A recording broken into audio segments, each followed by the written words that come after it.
Dua gempa berkekuatan 3,6 dan 4,1 magnitudo mengguncang Kabupaten Kuningan, Jawa Barat.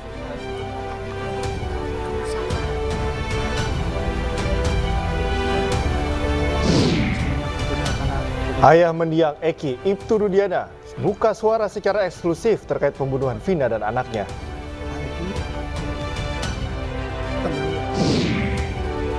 Maskot Olimpiade Paris 2024 Freeze resmi diperkenalkan kepada publik.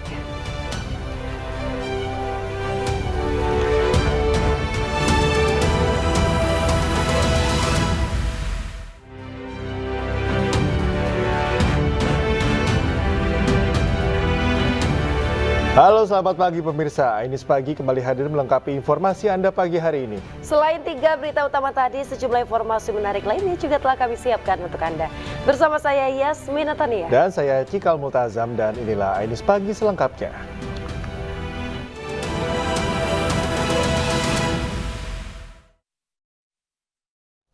Kita awal informasi pagi ini pemirsa, dua gempa berkekuatan 3,6 dan 4,1 magnitudo melanda Kabupaten Kuningan, Jawa Barat. Akibat gempa, 3 rumah dan 1 musola alami kerusakan. Ya Allah tuh. Ya Allah. Itu ini tadi handap ya. Oh. Inilah video amatir warga yang memperlihatkan sebuah rumah serta musola di Kabupaten Kuningan, Jawa Barat yang mengalami kerusakan akibat gempa 4,1 magnitudo. Kerusakan terjadi pada bagian atap bangunan. Sejumlah warga langsung berhamburan keluar karena khawatir tertimpa material bangunan. Menurut keterangan BPBD Kuningan, terjadi 2 kali gempa yang berbeda. Gempa pertama berkekuatan 3,6 magnitudo dan gempa kedua berkekuatan 4,1 magnitudo. Dari data sementara, 3 rumah serta 1 musola alami kerusakan ringan dan sedang. Pihak BPBD juga masih melakukan pendataan lebih lanjut. Baik, kami perlu sampaikan bahwa gempa ini memang terjadi yang kedua kali di hari ini. Tadi pagi di 3,6, sekarang di 4,1 dengan tingkat kedangkalannya juga, tingkat kedalamannya juga berbeda. Tadi 6 kilo, sekarang di 5 kilo. Tidak ada korban jiwa dalam peristiwa ini. Petugas BPBD Kuningan mengimbau warga tetap tenang dan waspada jika terjadi gempa susulan. Dari Kabupaten Kuningan, Jawa Barat, Miftahuddin, iNews melaporkan. Sebuah kafe berantai 3 di Kudus, Jawa Tengah ludes terbakar. Tidak ada korban jiwa dalam peristiwa tersebut, namun kerugian ditaksir hampir 1 miliar rupiah.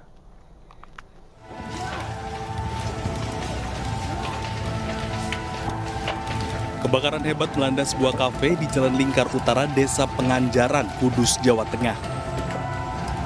Kobaran api dengan cepat melahap seluruh bangunan kafe berlantai 3. Api pertama kali diketahui oleh warga yang dilewati di jalan depan kafe dengan kondisi api yang sudah membesar. 9 unit damkar diterjunkan ke lokasi untuk memadamkan api. Api pun baru bisa dipadamkan usai 2 jam. Api itu langsung membesar karena seluruh aksesori kafe namanya kan, resto and cafe. Nah di situ pakai aksesori yang mudah terbakar. Dalam hal ini adalah kelas A. Nah di situ cepat sekali karena memang kain-kainan gitu, sama partisi-partisi tadi yang saya mintakan informasi, ada styrofoam juga. Jadi dia main aksesorinya kayak gitu. Itu semua lantai. Ya, terbakar semua mulai Pak. Ludus ya. Lantai 1, lantai 2. Diduga api berasal dari korsleting listrik. Tidak ada korban jiwa dalam kejadian ini, namun kerugian ditaksir mencapai hampir 1 miliar rupiah. Dari Kudus, Jawa Tengah, Nur Khoirudin, iNews melaporkan.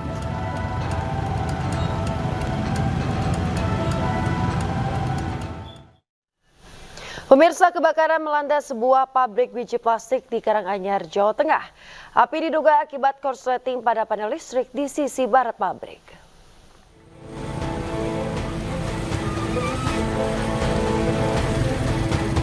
Sebuah pabrik biji plastik di Desa Buran, Kecamatan Tasikmadu, Karanganyar, Jawa Tengah terbakar pada Kamis pagi.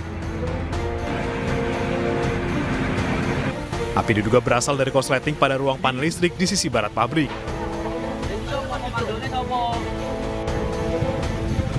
Api Api kemudian merambat ke bangunan sebelahnya hingga membuat 2 dari 3 bangunan pabrik terbakar. Petugas dan unit damkar dari wilayah Surakarta dan sekitarnya dikerahkan untuk memadamkan api dibantu BPBD dan Polres Karanganyar.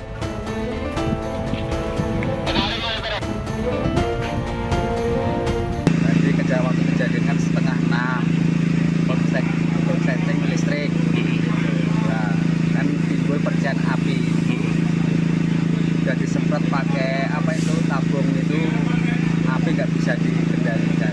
Sebenarnya ini 3 pabrik mas, 3 gedung. Nah yang terbakar itu sudah 2, yang 1 bisa kita selamatkan. Jadi yang terbakar itu 2 gedung, 1 bisa kita selamatkan. Kemungkinan tadi menurut saksi mata itu juga karena panel listrik. Panel listrik pada panel listrik. Tidak ada korban jiwa dalam peristiwa ini. Pihak pabrik masih menghitung total kerugian akibat kebakaran. Dari Karanganyar, Jawa Tengah, Zanuar Setiaji, iNews melaporkan. Viral di media sosial, seorang petugas damkar di Depok, Jawa Barat menangis usai gagal memadamkan kebakaran yang melanda sebuah gereja. Petugas kesulitan karena alat mobil damkar rusak. Bukan saya masih cemong. Buktinya ke masyarakat, 1 gereja habis. Pak, untuk masyarakat Kristen yang di Depok, saya mohon maaf. Teman-teman saya yang Muslim madamin. Saya juga ikut madamin, Pak. Itu buktinya, mobil unit ini warga nilai. Pak, nilai Pak, warga tadi saksinya. Ada saksi juga wartawan Pak di lihat. Karena mobil 1000 masih perawatan gak bisa dipakai Pak. Mobil unit 8.000 sekarang lagi diusahakan anak-anak untuk isi air karena nggak bisa nyedot. Inilah luapan emosi Sandi butar-butar, petugas damkar UPT Cimanggis, Kota Depok, Jawa Barat, yang mengungkapkan kesedihannya usai gagal memadamkan kebakaran gereja GST Agape Ministry. Dalam video ini, Sandi meminta maaf karena petugas damkar tidak bisa memadamkan kebakaran hingga gereja ludes dilalap api. Selain jalan yang sempit, mobil damkar yang berkapasitas 1.000 liter tersebut dalam kondisi rusak.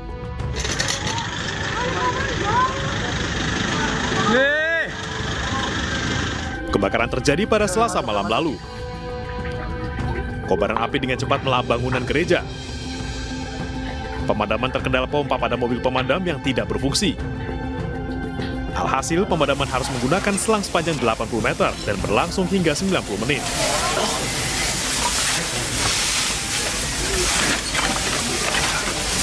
Pasca viralnya video, Sandi butar-butar dipanggil oleh Kepala UPT Cimanggis untuk diberi pembinaan. Tadi dari absennya itu nama teman-teman saya coret, saya pesan kepada Kepala UPT untuk limpahkan kesalahan pada saya. Untuk Kepala Bidang Sarpras, tolong saya ingin APH periksa Kepala Bidang Operasional sama Kepala BKSDM berjiwa besar Pak. Limpahin ke saya aja, nggak usah ke teman-teman saya. Kalau nyali besar, ke saya aja, jiwa satria Pak, berjiwa besar, gak usah teman-teman saya dilibatin. Cuma hanya karena dia bantu saya videoin, Bapak panggil. Dan teman saya hanya menerima sensor, Bapak panggil. Terus harus kayak gimana Pak? Limpahin kesalahan semua ke saya aja. Rupanya ini bukan pertama kali Sandi bersuara terkait permasalahan di tempatnya bekerja. Pada 2021, Sandi pernah membongkar dugaan korupsi pengadaan sepatu damkar pada 2018. Ia bahkan nyaris dibacok atasannya pada 2022 saat berusaha memisahkan perkelahian sesama anggota damkar. Ya Allah, pemadamnya belum datang juga ini. Mirisnya, sehari setelah peristiwa kebakaran gereja, kebakaran juga melanda rumah sakit Citra Rafiq di Kelapa II Depok. Kebakaran diduga akibat puntung rokok yang memercikan api ke genset. Kebakaran. Oh, damkar belum ada yang datang. Kendala rusaknya alat pemadam dinilai dapat berakibat fatal. Terlebih peristiwa kebakaran terjadi 2 hari berturut-turut di Kota Depok. Lagi mencekam. Dari Depok, Jawa Barat, Iung Rizky, iNews melaporkan.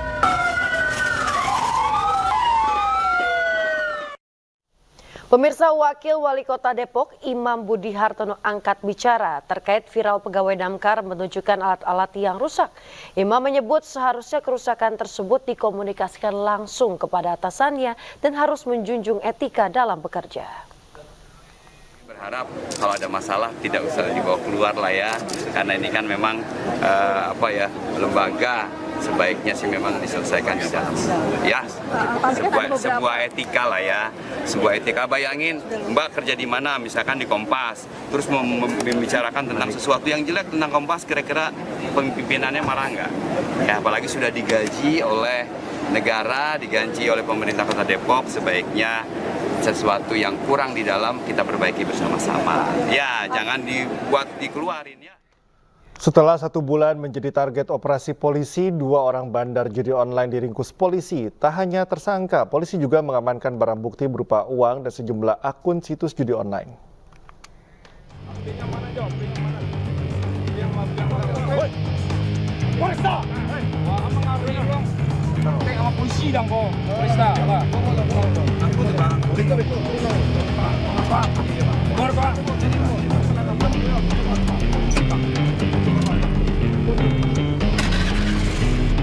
Tim Klewang Satreskrim Polresta Padang menangkap 2 bandar judi online di 2 lokasi yang berbeda. Penangkapan tersangka pertama di salah satu jalan di kawasan Patimura, Kecamatan Padang Barat. Polisi mengadang tersangka yang merupakan sopir angkot dan langsung menginterogasinya.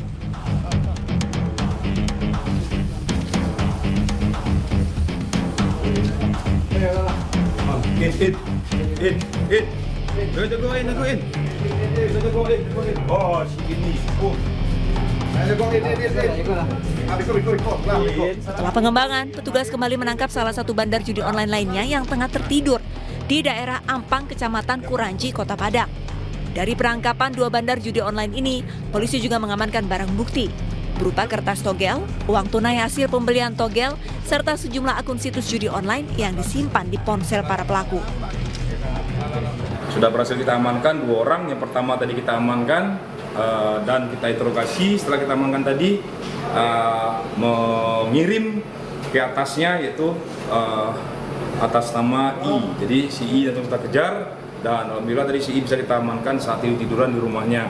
Dan begitu kita amankan handphonenya dan kita sinkronkan dengan pelaku pertama yang mengirim, dan si pelaku kedua juga ada menerima. Jadi 2 handphone sinkron.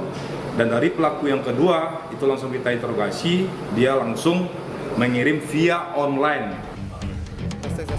Kedua tersangka dan barang bukti dibawa ke Mapolresta Padang guna menjalani proses hukum lebih lanjut.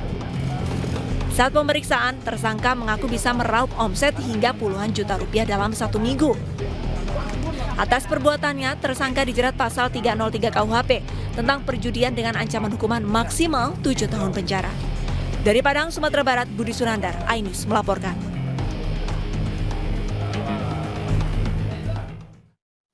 Pemirsa, fashion stylist Irwansyah alias Wanda Hara dilaporkan ke Barreskrim Polri atas tuduhan penodaan agama karena menggunakan cadar saat mengikuti kajian seorang ustadz. Melalui akun media sosialnya, Wanda Hara meminta maaf karena sudah membuat gaduh.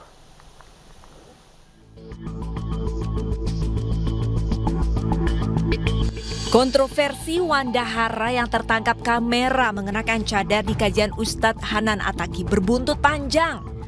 Fashion stylist atau penata gaya busana ini dilaporkan ke Barreskrim Polri Rabu kemarin atas dugaan penodaan agama. Wanda dinilai telah mempermainkan ajaran Islam karena ia adalah seorang pria dengan nama asli Irwansyah. Bukan hanya bercadar, selama acara kajian, Wanda Hara juga duduk di saf perempuan. Berdasarkan pasal 156A KUHP, siapapun yang dengan sengaja melakukan penyalahgunaan atau penodaan terhadap suatu agama di Indonesia diancam pidana maksimal 5 tahun penjara. Dan secara resmi mulai hari ini Wanda Hara dan atau alias Irwansyah beserta gengnya dengan turut serta khususnya ialah terlapor Irwansyah itu sudah resmi kami laporkan dan laporannya sudah diterima. Dan selanjutnya akan diproses hukum secara resmi, akan dilakukan proses penyidikan dan seterusnya. Sampai dengan yang bersangkutan di penjara. Pelapor Muhammad Rizky Abdullah juga meminta para penyidik turut memeriksa sederet publik figur yang ikut hadir di acara tersebut. karena membiarkan Wandahara melakukan perbuatan yang tidak pantas. Dalam video dan foto, Wanda menghadiri kajian bersama rombongan artis, di antaranya Nagita Slavina, Sandi Purnamasari, dan Shahnaz Sadiqah. Wandahara itu datang ke kajian tidak sendiri. Ada beberapa orang ya, yang mana kita sudah tahu semua, banyak artis juga di sana. Nah, kami menyampaikan kepada pihak penyidik bahwasannya yang hadir, rombongan mereka itu harus turut diperiksa. Karena bisa jadi, kenapa Wandahara itu memakai seperti itu, apakah memang disuruh oleh salah satu artis tersebut, atau memang keinginan sendiri, atau seperti apa? Ya. Contoh ada Nagita Slavina, ada Shahnaz, adiknya Raffi Ahmad, lalu juga ada Sandi Purnamasari yang istrinya Mas Juragan 99 dan lain-lain. Sebelumnya video dan foto Wanda menggunakan cadar saat mengikuti kajian viral di media sosial. Wanda sendiri telah meminta maaf melalui akun Instagram pribadinya. Dari Jakarta, Dan Helmi Sajangbati, iNews melaporkan. Sebelumnya atas viralnya video Wandahara, dirinya meminta maaf di akun media sosial pribadinya. Wandahara mengakui bersalah sambil menangis karena menggunakan cadar saat mengikuti kajian agama. Assalamualaikum warahmatullahi wabarakatuh. Saya Wandahara dari hati yang paling dalam. Mohon maaf atas sebesar-besarnya atas kegaduhan ini. Lewat unggahan video di akun pribadinya, Wanda meminta maaf dan mengakui bersalah kepada publik karena telah mengenakan cadar lengkap saat mengikuti pengajian yang digelar oleh Ustadz Hanan Attaqi. Wanda mengakui akibat ulahnya tersebut masyarakat muslim tersinggung hingga menimbulkan kegaduhan. Sementara Ustadz Hanan Attaqi sendiri dalam unggahannya juga mengatakan tidak mengetahui siapa yang ada di balik cadar tersebut. Tapi kurangnya ilmu saya sehingga saya tidak berpikir panjang dalam bertindak dan kejadian ini. Kepada seluruh masyarakat Indonesia, saya benar-benar minta maaf. Saya sadar kejadian ini semua adalah teguran dari Allah SWT. Tolong doakan saya. Semoga menjadi manusia yang lebih baik. Sebelumnya Wanda sempat menjadi buah bibir di media sosial karena penampilannya yang mengenakan cadar lengkap dan duduk di barisan perempuan dalam pengajian yang digelar oleh Ustadz Hanan Attaqi.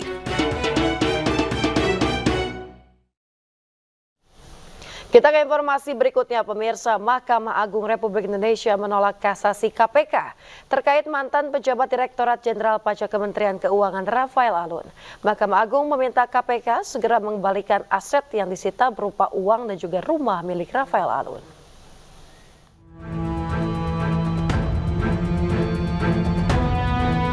Mahkamah Agung menolak kasasi KPK terkait mantan pejabat Direktorat Jenderal Pajak Kementerian Keuangan Rafael Alun Trisambodo. Rafael merupakan terdakwa kasus gratifikasi dan tindak pidana pencucian uang. Dalam amar putusannya, Hakim Sidang Kasasi yang dipimpin Ketua Majelis Dwi Arso Budi Santiarto memerintahkan KPK mengembalikan sejumlah uang dan rumah milik Rafael Alun. Barang bukti uang senilai Rp99.970.000 serta barang bukti TPPU uang senilai Rp19.892.905. Selain itu, barang bukti perkara gratifikasi, yakni 1 bidang tanah dan bangunan rumah di Simpruk Golf Kebayoran Lama, Jakarta Selatan. Komisi Pemberantasan Korupsi atau KPK menyoroti putusan Hakim Mahkamah Agung ini dikarenakan KPK meyakini keterangan saksi dan dokumen telah menunjukkan tindakan gratifikasi dan tindak pidana pencucian uang yang dilakukan oleh Rafael Alun Trisambodo. Tim Liputan iNews melaporkan. Informasi selanjutnya, Majelis Hakim Pengadilan Negeri Subang memvonis 20 tahun penjara Yosef Hidayah dalam kasus pembunuhan ibu dan anak di Subang, Jawa Barat. Atas putusan tersebut, Yosef menyatakan banding. Pidana kepada terdakwa Yosef Hidayah bin Udi almarhum tersebut oleh karena itu dengan pidana penjara selama 20 tahun. Ketua Majelis Hakim Pengadilan Negeri Subang, Ardi Wijayanto, memvonis penjara 20 tahun kepada Yosef Hidayah. Yosef terbukti secara sah dan meyakinkan melakukan pembunuhan berencana kepada istri dan anaknya secara bersama-sama di kediamannya di Kampung Cisoti, Kecamatan Jalan Cagak, Subang, 18 Agustus 2021. Hal yang memberatkan, terdakwa tidak mengakui perbuatannya dan selalu berbelit-belit dalam memberikan keterangan. Sementara yang meringankan, terdakwa belum pernah dihukum. Atas putusan tersebut, terdakwa menyatakan banding karena majelis hakim dianggap tidak mempertimbangkan keterangan saksi terdakwa. Itu orang yang didolimi, terus orang yang difitnah. Sebetulnya saya itu waktu di Kapolda yang namanya dengan yang itu saya sudah meminta, karena dengan yang dilakukan oleh Danu itu adalah kebohongan dan kebohongan semua juga. Saya tidak pernah ketemu dengan Danu. Prinsipnya innalillahi wa inna ilaihi rajiun ya. Di ruangan ini saya garis bawahi, sengkon karta terjadi lagi di sini. Orang yang tidak bersalah sejak awal, ya kan? Bahkan yang lucunya, saksi-saksi yang meringankan kita diabaikan. Ya, saksi Reja Indragiri, saksi ahli yang jelas, dosen dia hakim ini diabaikan, tidak diperhitungkan. Sementara jaksa penuntut umum menyatakan pikir-pikir dan menunggu arahan dari Kejaksaan Agung atas putusan banding terdakwa.